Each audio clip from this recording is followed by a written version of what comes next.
As head of the nonprofit Project for Open Government, which states its mission is government accountability, Matt Wallstrom has attended San Diego County Supervisors meetings. He's well aware of the nastiness spewed by some members of the public towards supervisors and staff. Comments like these. Your conduct is disrupting the proceedings of this meeting.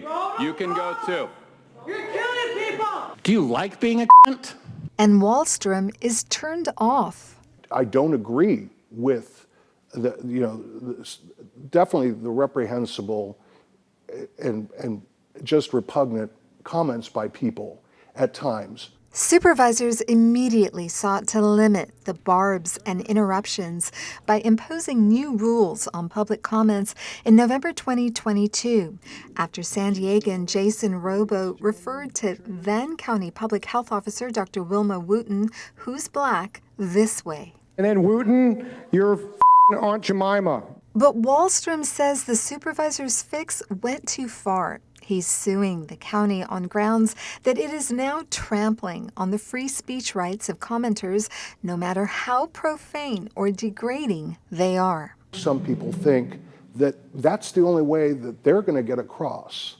And again, I may not agree with it, but so long as it does not cross that line, that bright constitutional line, it needs to be allowed. One change allows the chairperson of the board to reprimand a member of the public if their statements are deemed discriminatory or harassing, and even have a sheriff's deputy remove the person. The problem is with the definition of discriminatory or harassing remarks. Lawyer Corey Briggs represents Project for Open Government in its lawsuit against the county. He frequently sues local governments. You are allowed to be critical of public officials and public employees.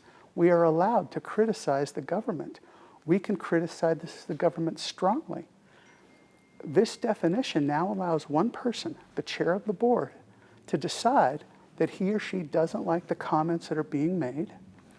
And even if they're legally protected under this definition, can say stop. The county did not respond to requests for comment, but its document highlighting the changes does indeed define discriminatory or harassing remarks as legally protected speech that disparages an individual or group based on their perceived race, religion, sexual orientation, ethnicity, gender, disability, or other hate speech, but does not rise to the level of a criminal threat or inciting violence. What the Board of Supervisors can do is make sure there's no disruption of the meeting, that no one has the right to shout out during the meeting. Anybody who shouts out can be removed, can be barred from coming back.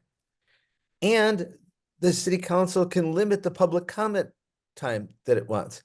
If the public comment is getting out of hand, they can certainly limit the amount of time that they're going to devote to public comments. Constitutional scholar and UC Berkeley Law School Dean Erwin Chemerinsky has advised local governments on managing nasty public comments, but he is not involved in this lawsuit. But the difficulty is that they can't say, we're going to have a civility code for how to speak.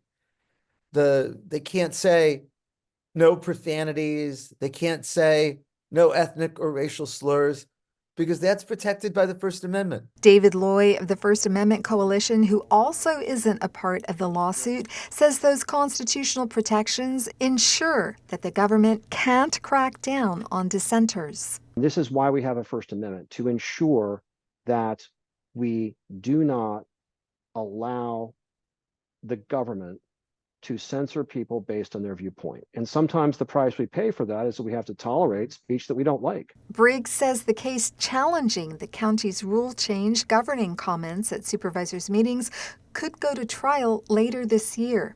Amita Sharma, KPBS News.